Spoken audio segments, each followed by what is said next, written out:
Welcome to the Bayou City Soccer Podcast. Whether inside or outside the loop, we are talking everything soccer in Houston. Y'all ready? Let's get it. Welcome back to Orange Sock, brought to you by Bayou City Soccer, your source for everything Houston soccer. Today, we're excited to be joined by head coach of Houston Dynamo 2, Marcelo Santos.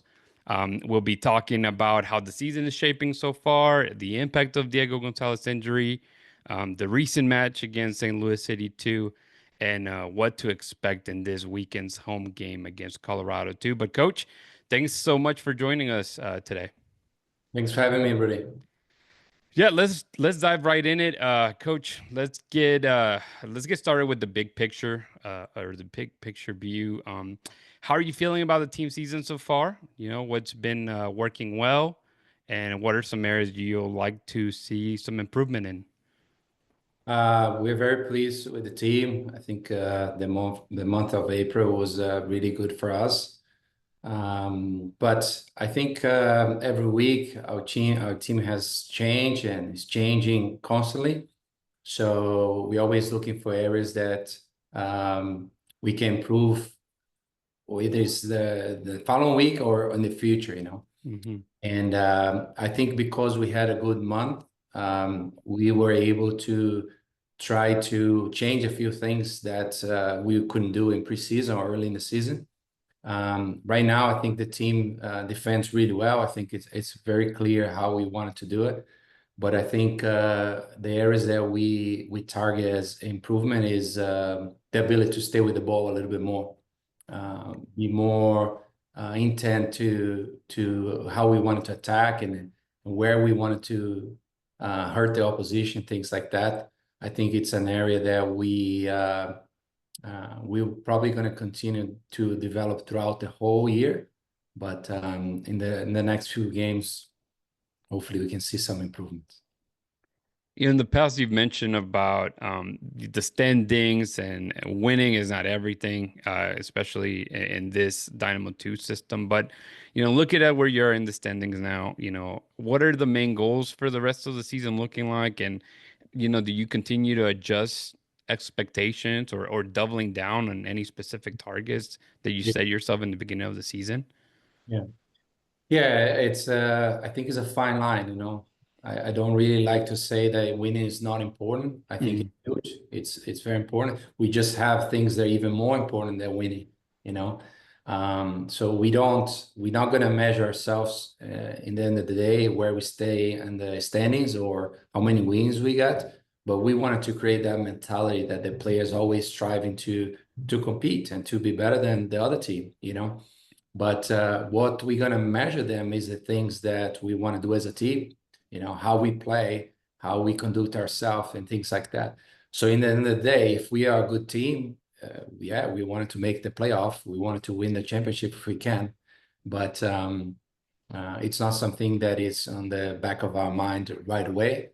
The team is doing well, so I think hopefully we can get to the playoff, and that would be a good measure stick. And then if we get there, we can think about something else. Yeah, next I wanted to ask you about Diego Gonzalez. Obviously, he's been a very important player for you guys this season. Can you give any kind of update on his injury and maybe how he's doing, if that's something you can share or not?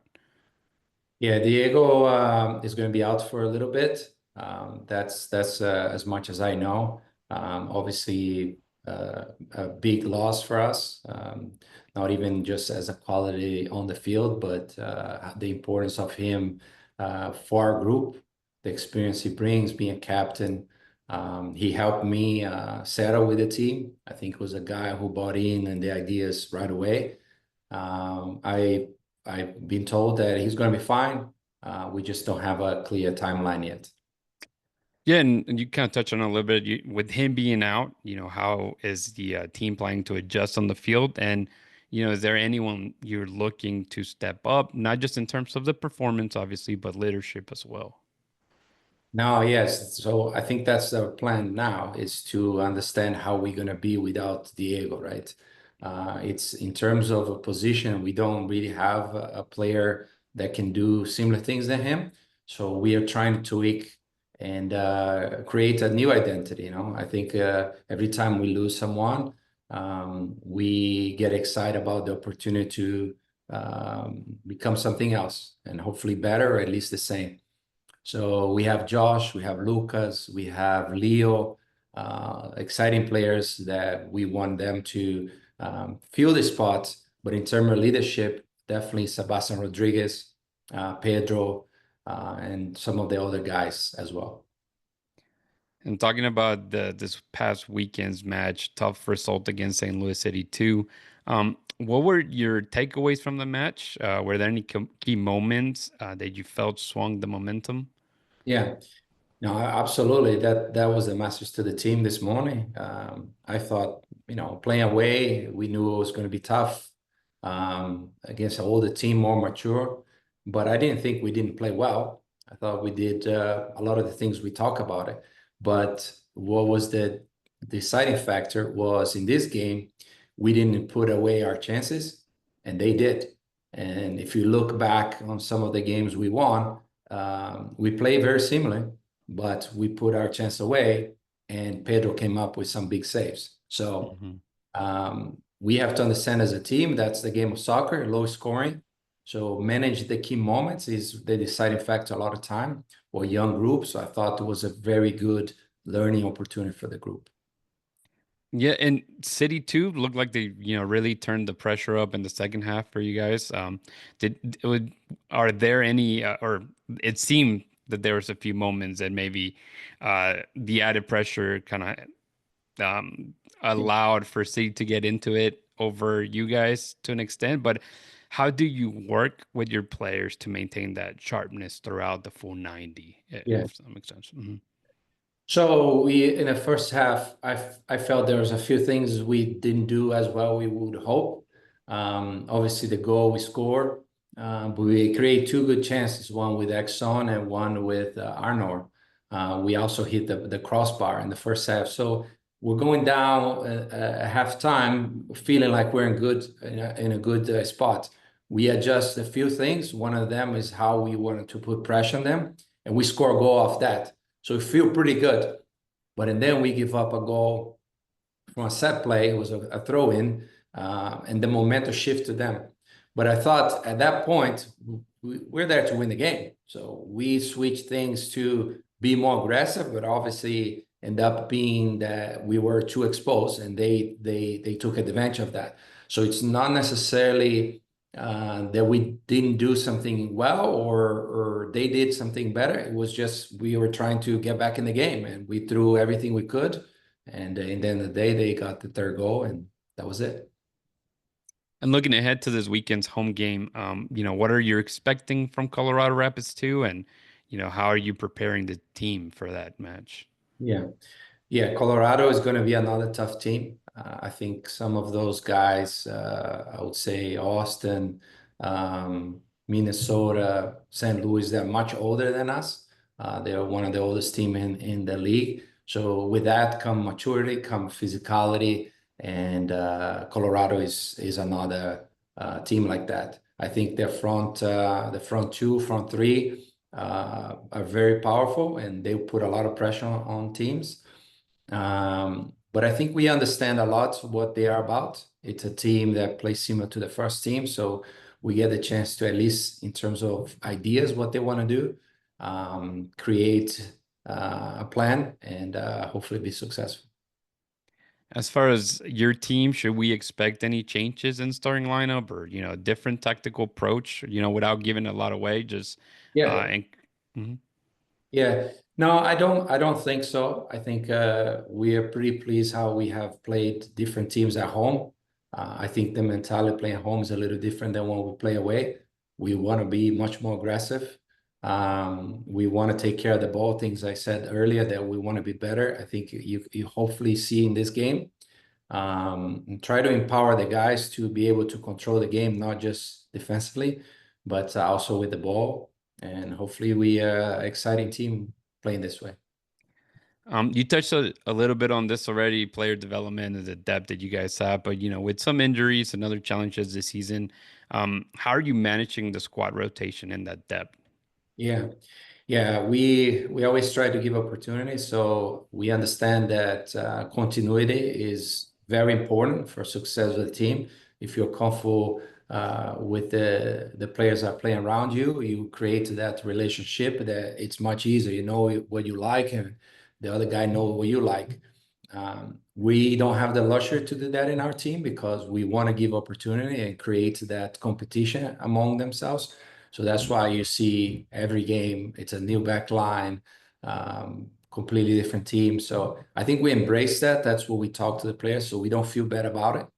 Mhm. But hopefully things will start to um, start coming back and the relationships are built and we're going to see some continuity with the starting level. Yeah, you mentioned that, and yeah, each week, we see a lot of new faces. Definitely something that we hadn't seen in the past with Dynamo too. But you touched on some of the names, but are there any young players, who've caught your eye recently? Guys that fans should keep an eye on as well? Yeah, yeah. Fans. Many of them. I think the ones that we're more familiar are the Daniel Barrett, the Micah Harris, the Luca Brugman, Di Morelli, and Leo are the guys that I think we're more familiar with. But I think Jaden Cunha is doing really well, coming back from international duty with Angola. Is one guy that is exciting us. I think Noah Betancourt also is doing really well for us. Um, yeah, I think in particular those two guys, but we're very excited with our young players. I think we are the youngest team in the whole league, and our guys, they're not just doing their role, they're making impacts on the team, and we're very happy with the team we have. Yeah, it looks like you guys have a big pool to pull players from, which is good to see and healthy to see in the academy. But lastly, how do you balance the need to get results right now? And you talked about it already, and the long-term goals of developing players for the first team. And there's obviously ongoing conversations probably with you guys about giving Dynamo 2 players opportunities and competitions like the US Open Cup. Yeah. Yeah, we the way I believe is the best to develop the players is create players that are adaptable. Okay. So I think an environment that we have that it's not a guarantee that things are going to work, let's say in a perfect way, allow the players to problem solve on the field and off the field, dealing with uncertainty, dealing with setbacks. I think that's the best way to develop players because in our environment, when they make mistakes, they're not going to be criticized because they're not in the eye of the public like the first team is. So giving the ability, giving those opportunities for them to fail and expect them to rebound, it is huge. So that's why it's important for us to give opportunity for guys that maybe be a reserve because they're not as good and create that competition within the team. Because for me, once they start getting comfortable at this level, they're never going to make it to the next level. So Mm. try to always poke them here, poke them there, and realize if they're responding the right way. And if they're not, maybe bring it back a little bit, will it down. Because I think the challenge is what make them learn. If it's too hard, they're not going to learn. If it's too easy, they're not going to learn. So we always leave on that space in between and yeah, create an opportunity for them to show what they can and bump it up their competition to create the environment more like a first team.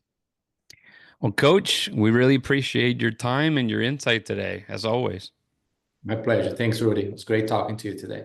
Yeah, best of luck this weekend against Colorado, too. We'll be watching. And that wraps up this edition of Orange Talk with Bayou City Soccer. Thanks for tuning in, and we'll catch you on the next one.